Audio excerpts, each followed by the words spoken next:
Good morning, good afternoon, good evening, depending on where you're joining from today. Thanks for joining our weekly live discussion here today. This is the podcast all related to digital transformation. This is part of the Transformation Ground Control podcast that we do every week. So thank you for joining here today. We're here to talk about building an AI first strategy without the ERP baggage. So we'll talk about AI strategies and how certain companies, including our guest here today, how they're approaching the AI types of strategies here today. So excited to have our guest here today. But before I introduce him here in just a moment, I'll kick off a couple of logistical items. First of all, we're streaming live to YouTube, Facebook, LinkedIn, Twitter, YouTube, etc. Streaming to all sorts of channels here today. So thank you for joining wherever you are joining from here today. We are glad to have you here today, and we're glad to have our guest. Second of all, we are going to ask a bunch of questions of our guest here today. He's going to be on the hot seat, not so much on the hot seat, but we're going to ask a lot of questions here today about digital transformation and AI in particular here today. So glad to have our guest here today, and would love to hear any questions that you all have for our guest here today as well. So if you don't mind just dropping the chat, we're going to keep an eye on the chat here. So any questions you have, we will get to here today. So any questions you have, please feel free to chime in and ask those questions. If you don't mind also just letting us know where in the world you're joining from today, what city and country are you joining from today? We'd love to hear where our global audience is joining from here today. And we'll get to your questions too. So we'll keep an eye on the chat here today. Great conversation we're looking forward to here today. Building an AI first strategy without the ERP baggage is the topic here today. And really what we want to do is talk about why and how organizations are looking at AI types of strategies that aren't necessarily dependent on a full-blown ERP back office implementation or back office replacement. So we're going to talk about just a bit of an alternative approach to how organizations are approaching their digital transformations without necessarily having to replace all their back office systems. So joining us here today is Brian Perkins, who's the head of IT for a company called Sumitomo Drive Technologies. So Brian, thanks for being here today. Oh, thank you for having me, Eric. Yeah, so really interesting stuff that you are focused on here these days in your role. I'm sure you've done a lot of interesting stuff. We've talked about some of the stuff you've done in your career throughout the years, but this is pretty interesting. This is really interesting, the stuff you're doing right now as it relates to your AI approach. And there's a lot of hype around AI. It's a big buzzword. A lot of there's a lot of hype, obviously, around that. So want to talk here today about what you guys are doing at Sumitomo to approach your AI first digital transformation. So before we get into the questions I've got for you, and we'll get to the audience questions as well, tell us a little bit about yourself, Brian, if you don't mind. Just how did you grow up in this space, and how did you end up where you are now as the head of IT here at Sumitomo? Well, I started at Sumitomo back in 1994 as an Informix programmer, believe it or not. So that's quite a few iterations of programming languages ago. But through the years, just moved up through the IT organization and have been really in IT management since around 2000. Great. And what just out of curiosity, just as a high level starting point, what drew you to the world of IT? Like how did you end up in the IT space in general? Like what led you down this path? Well, believe it or not, so right out of college, I worked for the state of New York, Office of General Services in Albany, New York, and they actually had a typing pool, and they had this new revolutionary computer program called 𝗪𝗪. And they asked me if I would train the folks in the typing pool how to use word processing. And that's actually how I sort of got my feet into the programming world, and from there, I just never looked back. Yeah, that's how you got started, and dipped your toes, or tried out the whole IT space, and you couldn't get away from it. Yep. Good deal. So tell us, just real quickly, if you don't mind, just share a little bit about Sumitomo. What is Sumitomo? What do you guys do? Just for the audience who may not know the company. Well, we manufacture non-automotive gearbox and gear motors. So we have product that goes on a lot of applications, conveyor belts, mining applications, food and beverage, pretty much a lot of different applications and use cases for our product. Good deal. And so, you've been a client of ours for a while now, but for those that aren't familiar with Sumitomo and what you're doing here with your overall digital transformation, what does an AI first strategy mean to you guys? Like, tell us a little bit about, how did you come into this world of AI, and what led you down this path to start thinking like, hey, we could be using AI right now to automate our business or to make our business more effective? How did we get here? Well, we came into 2025 and we didn't have a set strategy. In fact, we were, lack of a better term, stuck. We had half of our organization thought, maybe we ought to replace our legacy ERP system that we've had for several years. And then the other half really wanted to look at tools that would augment and complement our ERP system. And I think one of the key things we had to do was sort of get some unification and alignment across not just the executives, but I think most of the core users going forward. Because again, as you just mentioned, AI is a big buzzword. There's a lot of folks who are hearing it, and of course they're always asking IT, well, what are you doing about AI?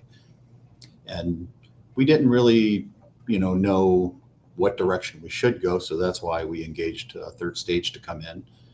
And I think one of the things in helping us determine a path was really to sit down in workshops with the functional users and say, what are the challenges and pain points that you are experiencing? And when we walked through that process, one of the key takeaways was our ERP system was actually running pretty well. In fact, none of the pain points really pointed to a fundamental switch change of the ERP application. But what we did have a big challenge on is we have a variety of different applications, and really automating or getting data across different applications or data sets was really our biggest constraint and challenge internally. Right. And what led you to say, let's look at AI first versus, the traditional approach? If we were having this conversation 10 years ago or 20 years ago, we might have said, let's start with an ERP system. A lot of organizations will start with an ERP first sort of strategy, and you guys have said, let's not abandon the ERP strategy, but let's look at other ways of approaching our digital transformation. What led you down this path of not taking that traditional, historically sound approach that most organizations might have done 10 years ago or so? Well, I think there's a couple of reasons why we sort of really came to this conclusion. The first one was really, we didn't want to have the kind of disruption that normally comes with a big ERP implementation. That was pretty much set forth by our executives. They don't want any disruption to the business, and they didn't really want to have any downtime. And I think overall with an ERP system, we have built a lot of efficiency into the current application. And maybe this is just my experience, but I think you really have to tear down all of your processes to create a new baseline for whichever ERP system you're implementing. So they all have what they call, okay, well, this is best of breed, or, but honestly, what it is a baseline of their applications. And you have to really bring the company down to that level and then you can start building back up the efficiencies. So Yeah. we didn't really want to go down that path, but at the same time, we knew we needed to enhance some of the functionality that we didn't have, natively in the ERP system itself. So I think talking about a data set or a data lake that really encompasses all of our data with an AI layer on top of that, it's not disruptive. It's fairly quick to see how the business can take advantage of that kind of value almost immediately without really having to go through a very lengthy, drawn out ERP project. And I say that because at some point we will have to go through an ERP implementation, but I think what we determined is it's probably not right for us right now. Right. You're not just going to rush into it, or you're not looking at it as a prerequisite or a must-have before embarking on other tech initiatives. How did, just out of curiosity, I mean, you're an IT guy, right? You lead the IT department at Sumitomo. Did others fall into line in recognizing that opportunity to take a different approach, or were there sort of that traditional legacy mindset of, hey, let's replace our ERP system and then we'll go through, we'll add AI layered on top of that afterwards? Or like, how did you navigate that? Was this something that you had to push forward, or how did others receive this idea or this message? Well, I think we started at the top. So we got the executives to sort of come to an alignment that what the business really needed was those type of tools without having a big change of our actual transactional processes. And again, we looked at our ERP system and it's running the business quite well. Again, it's not perfect. There's still a lot of things that are missing. But when we really sort of weigh the options of what's going to become more valuable to the organization, it really was, let's look at something that will augment and complement what we currently have. Right. Yeah. And I don't look at this as more of I know the title of this is AI first, but I think of it more as a data first approach. So for us, it's really digitizing the data, getting an understanding and getting our arms around all the various systems. I mean, I think we've got over 30 systems that have data and they're not talking to one another. So I think that's one of the things we're looking for AI to do, is help branch across, disparate data sources and data silos, and really allow the user to get information much quicker. Yeah. Yeah. Yeah.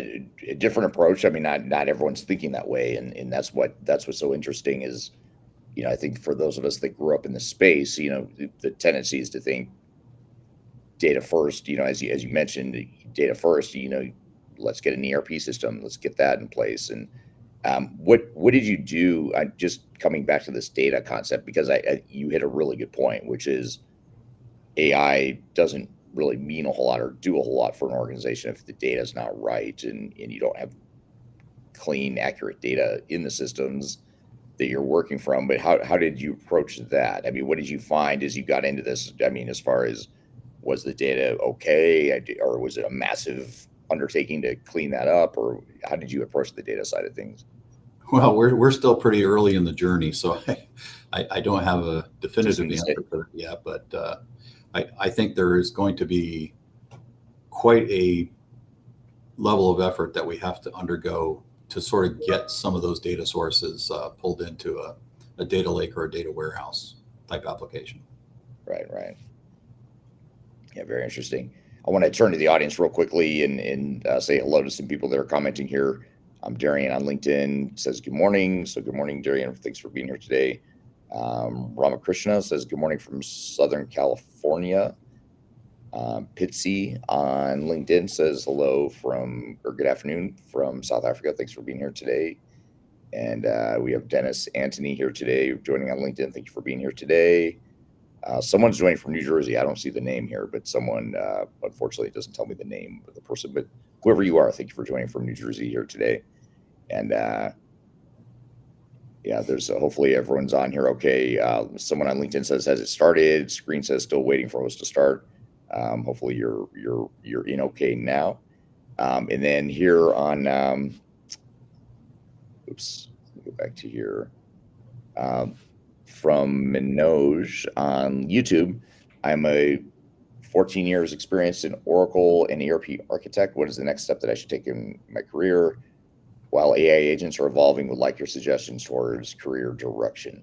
So I guess maybe just as maybe a more general question for you, Brian, from what you've seen so far, I know you're early in the journey, you're just getting started here on this AI transformation you're going through, but what's your prediction here as far as how AI will affect us all, in our careers in IT, and what do you think the major shifts will be, or what do you anticipate will happen here in this world? Well, I wish I had a crystal ball and I could see exactly where all this is going to land, but me too. That's why I'm asking you. Just having a lot of years in experience in technology, this is probably one of the most exciting times, I think, to be in tech. Just with all the moving parts, I think AI is still being defined, because I think it's a buzzword. It's used in marketing.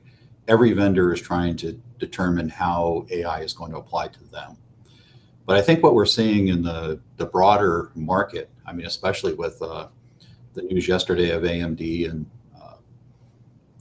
OpenAI having an agreement, I just think, and then with Microsoft opening up Copilot to ChatGPT 5, I mean, there's so many moving parts in this going forward. It's really exciting to see you're almost waiting. What's next? I think the data centers are still all being built. I think the chipsets all have to be, built and produced.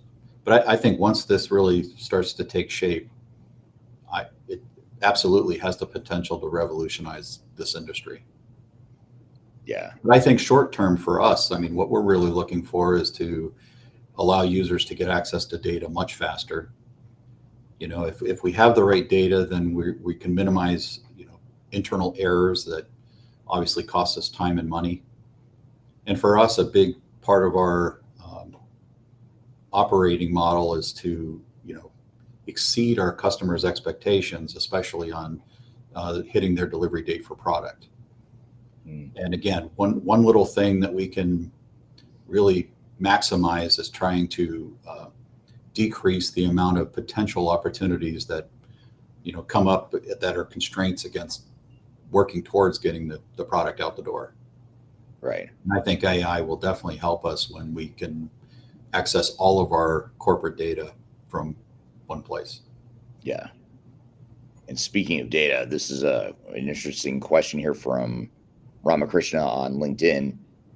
And 𝗪𝗵𝘁 says, what kind of data harmonization and reporting tools are you envisioning? So, you're talking about the data side of things and how there's a lot of cleanup you've had to do.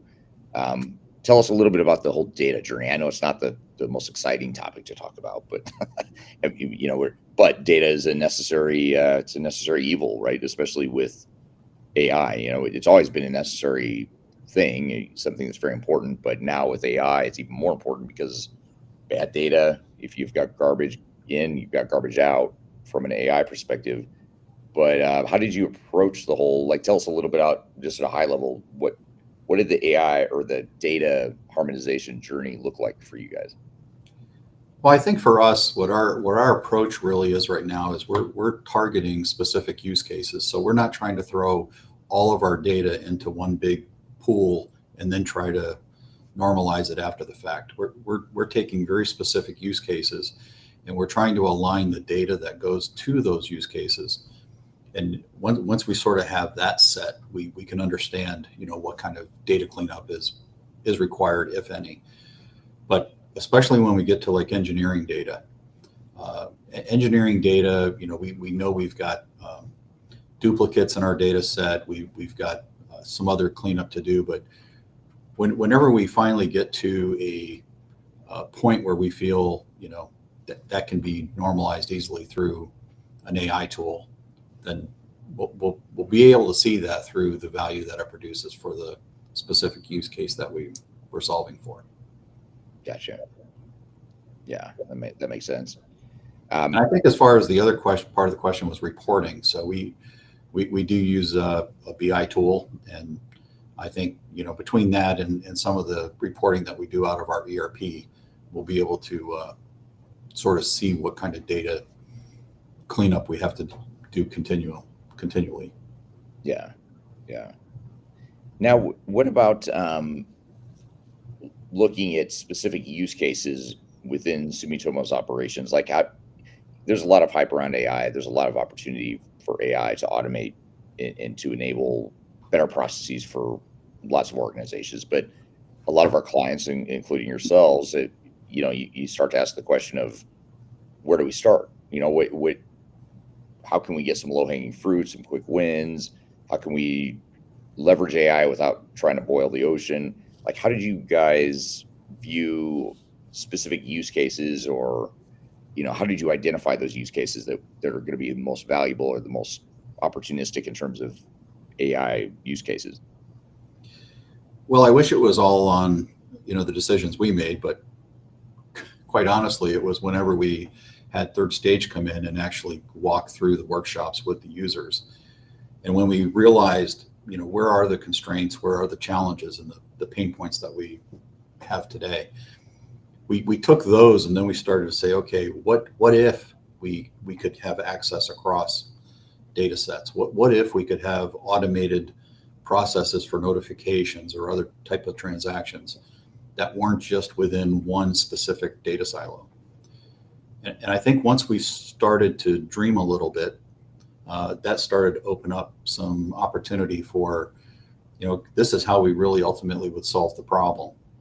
And then we realized, okay, well, we can't do that just natively within our ERP system. So that's when we started looking at, okay, what are the other tools that we can layer on top of our existing tech stack to sort of solve those issues?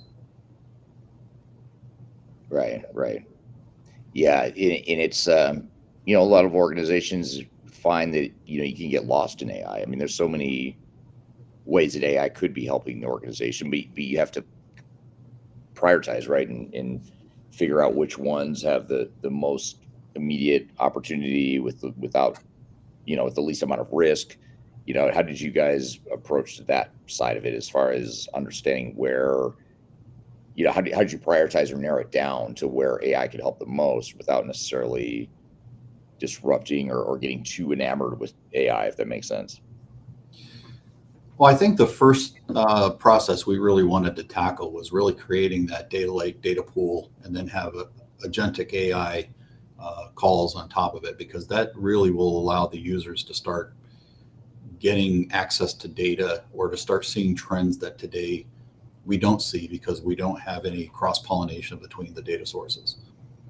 And I think, you know, going forward, as I mentioned earlier, I think AI is still being defined.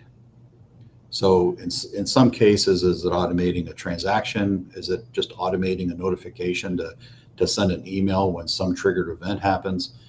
I mean, you could technically say that's not AI, you know, that it could be something that's just more of an RPA, or it could be something more of just a subroutine. But again, I think it's going to be exciting how these tools start to learn, and especially over time start progressing to where they can provide that kind of business value almost immediately. Yeah. Yeah. And that's the beauty of AI, is you don't necessarily need to go through the entire ERP, the traditional ERP upgrade to take advantage of it. Right. Super interesting.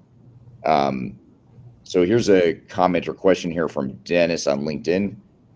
Dennis says, when shifting to an AI first architecture independent of traditional ERP frameworks, how can organizations design their data and process layers to maintain real-time visibility, ensure interoperability, and prevent fragmentation across business functions? So, without getting into a super deep dive masterclass of enterprise architecture here, you know, how do you view your other systems? I mean, how are you conceptually viewing AI in the realm of, or within the overall enterprise tech landscape that you've got at Sumitomo? Well, we're not really changing anything in the core tech stack. So all of our applications are going to stay as is for now. But what we're looking to do is create a interoperability component where basically we can bring the data into a centralized area, and then we can actually start to develop some AI specific triggers, so to speak, on top of that, data lake. So that's how we approached it. There's no real magic as far as data normalization and data cleanup and setting up data structures.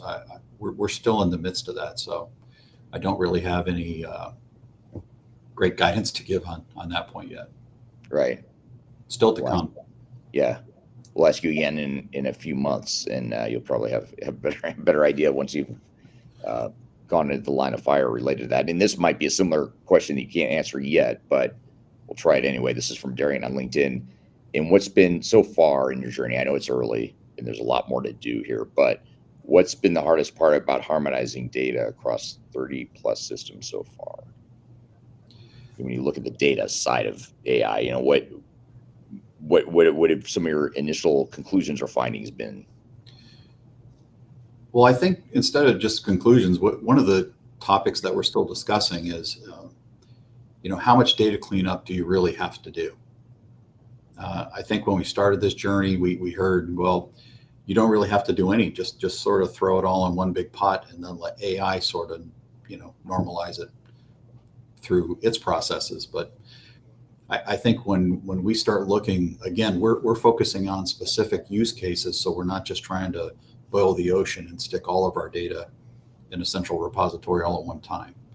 We're trying to be very strategic about, okay, what does a specific use case require and from what systems?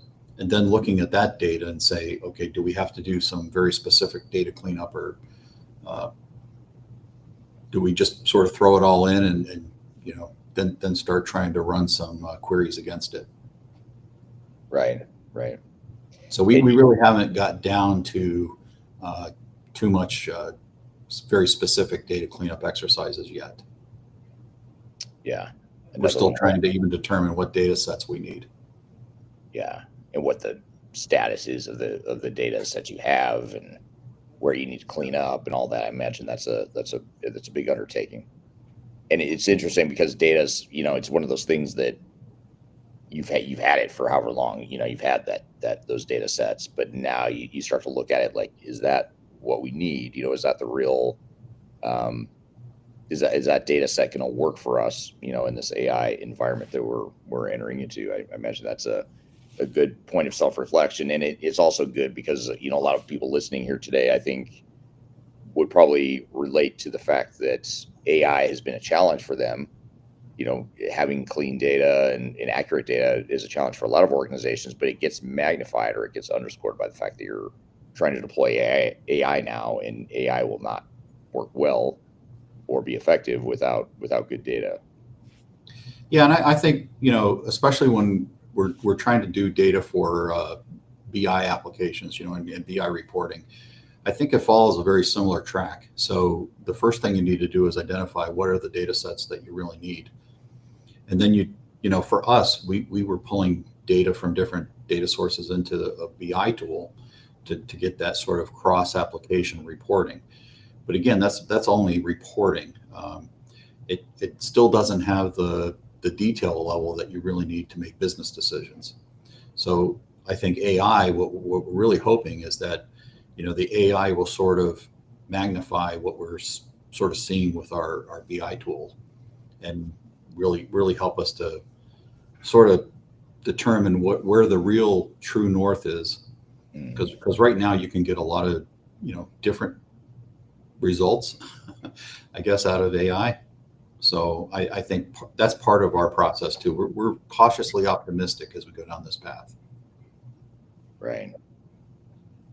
Yeah, super interesting. And when you think about how you guys are planning to use AI, what are some examples, or can you share specific outcomes or areas of business value that you expect to get from AI? I think you started to touch on it a little bit a moment ago, but let's dive into that a little bit more. I mean, where do you see, when you were talking about agentic AI a few moments ago, where do you see the biggest opportunities? Like if you're just to back up for here for a second and say, why AI? Why are we even going down this path? What sorts of business improvements or enhancements do you think you'll get from AI?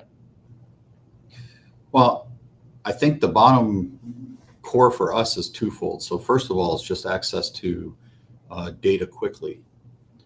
So what we've seen is, I think AI tools have the capability of producing results much faster than if we were trying to write specific reports and BI and make sure all the data was aligned.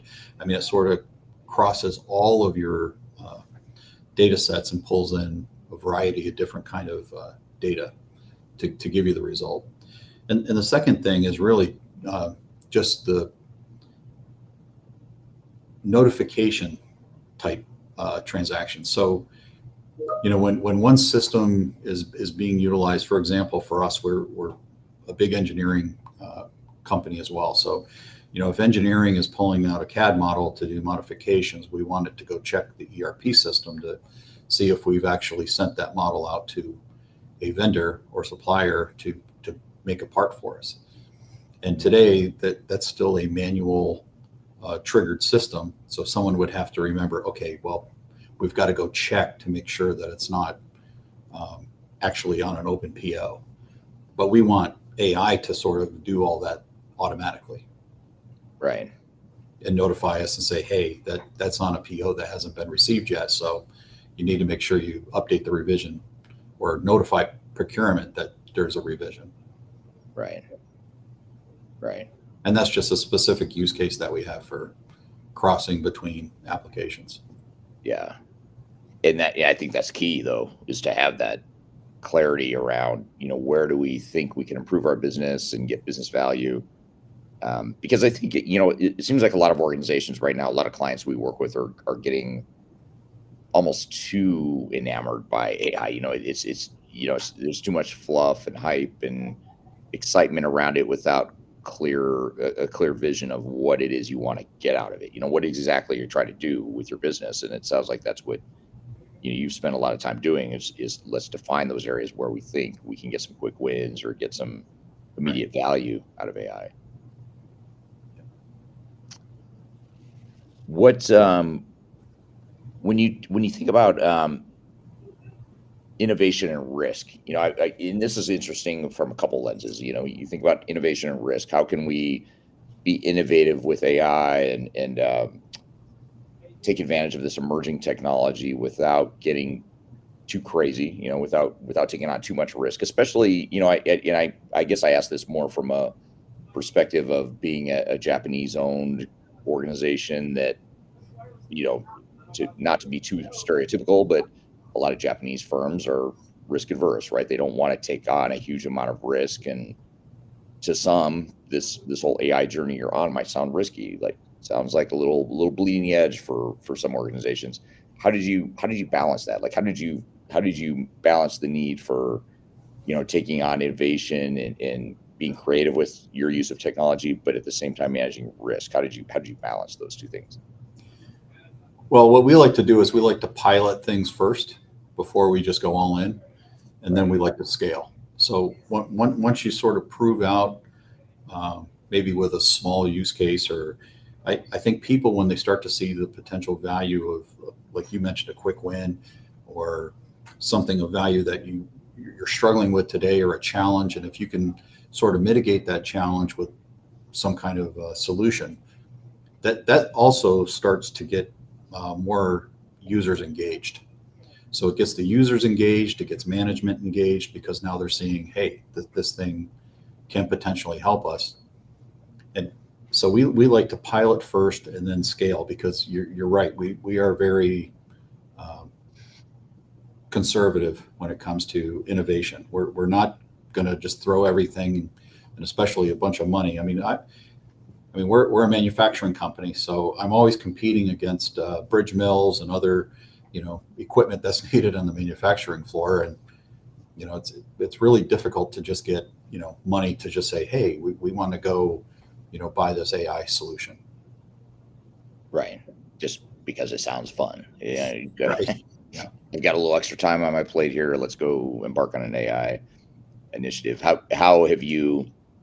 have others, so you being the tech guy, I would suspect that you're probably a bit more open to this concept of using AI. How have others in the organization, like the average business user, the average employee, how are they viewing AI so far? Are they excited? Are they skeptical? Are they nervous? Like how would you describe the lay of the land for the average employee at Sumitomo? I think right now there's a lot of excitement. Yeah. So, we've rolled out Copilot. We're Microsoft shop. So, Copilot has been something that we've seen the evolution on. I wouldn't say it was a magical productivity tool out of the gate, but I think as we have seen Microsoft, add and definitely expand out the portfolio of what Copilot is offering, I think it's giving productivity tools to users that, for those who start using them and learning them, they're really seeing a lot of potential value. Yeah. It makes a lot of sense. Yeah, and it's I'll be curious to see as we embark on this journey together with you, and seeing how, as we get into the details of how AI is going to affect different people in the organization. I'll be curious to see what that journey looks like. Some might remain excited throughout. I would imagine others get a little nervous or a little scared. There's some uncertainty around, okay, you're putting AI in place to do what? Are you doing it to replace my job? Are you doing it to, take away the heroics that I've typically brought to the table here? If I'm a person that's built this amazing spreadsheet and an amazing set of tribal knowledge that no one else has, there's a lot of pride and value in that, or perceived value. But AI threatens that, right? It makes me potentially think that I'm not as important now that you're putting in these AI tools that can automate a lot of what I've done in the past, or the heroics I brought to the table. Have you seen any of that yet, or do you anticipate that might be a challenge for Sumitomo? I think in certain areas, I can see where people could perceive it as a threat, but I don't feel AI is mature enough to be at that level yet. I think it could be coming. And again, this is why this is so exciting, because this either has, it's going to really produce the results that is what the hype is all telling us that it's going to do, or, it's going to change and morph into maybe more of just being a productivity tool. Right. I think that's what everyone's still waiting on, is what is the ultimate outcome of these AI tools. Right. And speaking of outcomes, here's an interesting question from another question from 𝗪𝗲 on LinkedIn. Rama says, what kind of specific monetary benefits / ROI are you planning to track, as opposed to qualitative speed to insights benefits? So do you have a business case of sorts that tells you this is what we want to get out of AI, or how it's going to improve our business, or how did you approach the ROI quantitative business case side of things? So each one of our use cases is slightly different. So not all are just tied to like a financial KPI. So some of them, just having access to certain data events across applications. If those can save us from a potential mitigated risk later downstream, those kind of events, when they do occur, are costly. So, earlier I was talking about, engineering having a revision on a CAD model, and that same drawing is actually being built by a supplier or vendor. If we don't catch it in process, we find it when we receive the part, and then our quality control checks it and says, well, this isn't the right part. Suddenly that becomes expensive for Sumitomo, because now we have to not only replace and get the right part, but now we're probably expediting because we've lost time. Right. So it's also mitigating against, those kind of events and occurrences that cost us money. So each use case has some financial variables attached to it. And again, I think over time we'll start to see, are we reducing our errors? Are we, is the speed and access to data, is that giving us the kind of value that we were hoping to really prove out the ROI? Right.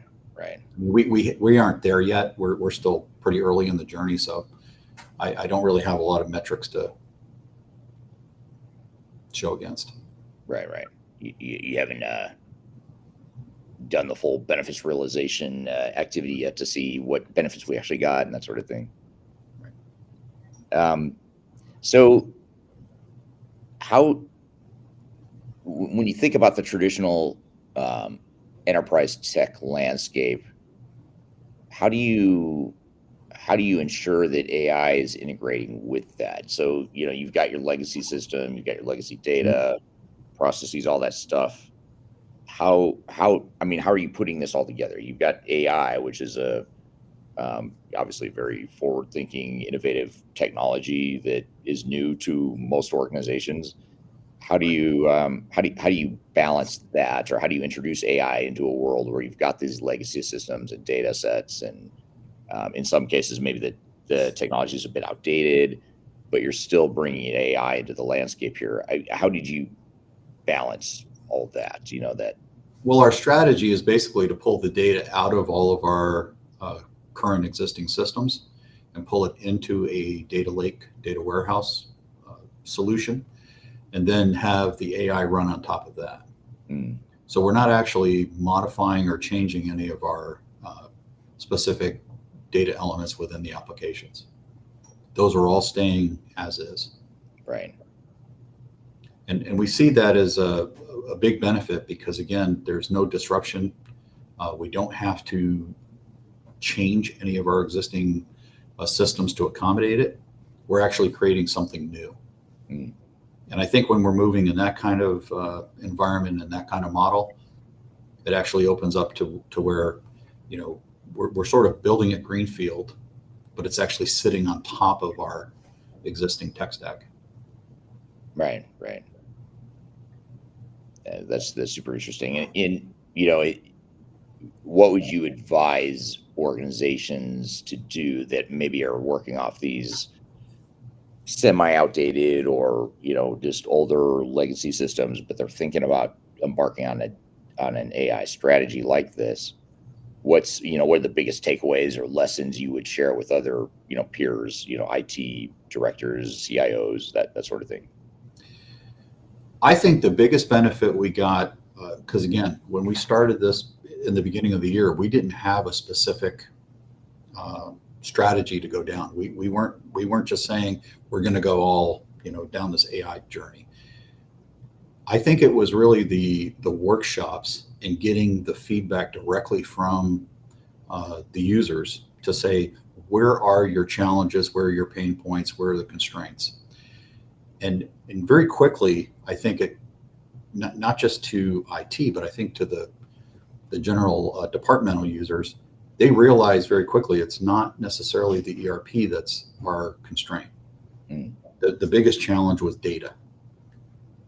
And I think when we realized that sort of opened up, the whole avenue to move in AI.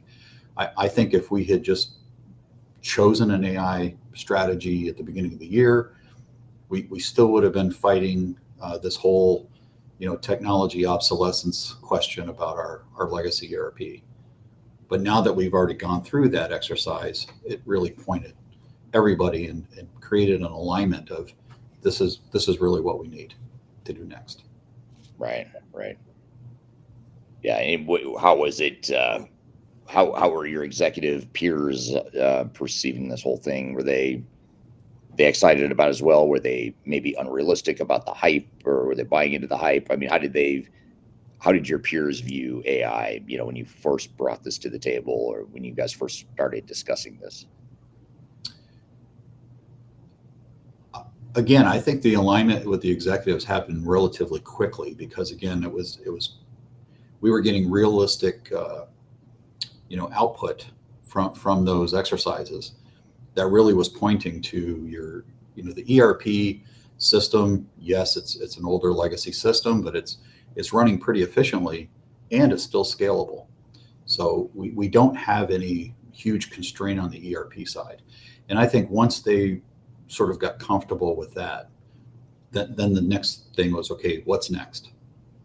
And I think the what's next question really started to get some excitement because then they realized, hey, we can build something that we don't currently have. Right. Yeah, makes sense.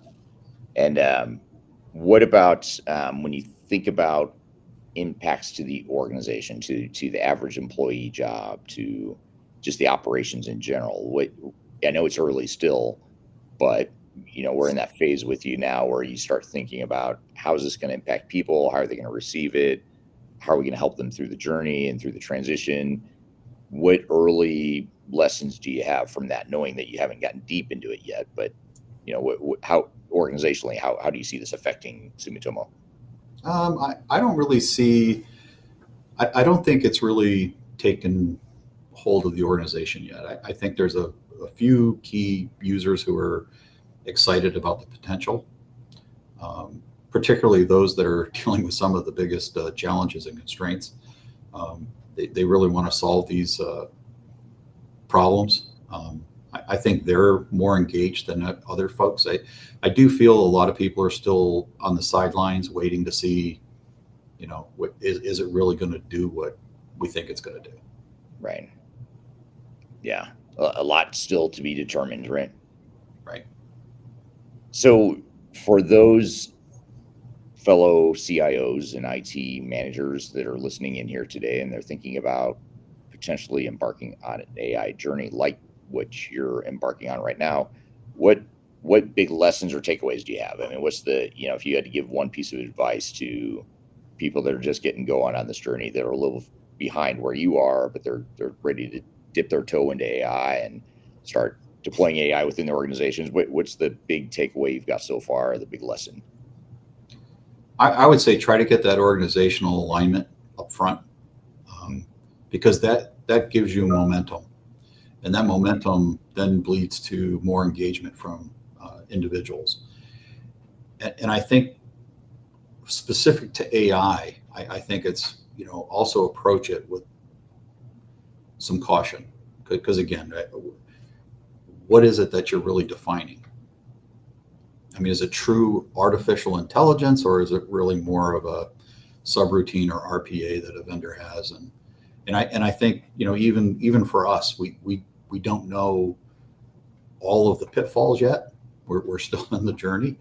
And so I think there's still a lot of that being cautious and moving at a very mannered pace, so we don't get too far down a path that suddenly we're like, okay, this isn't really that valuable. Right. Yeah, it's good. It's good advice. Good takeaway for those that might be embarking on a similar type of journey.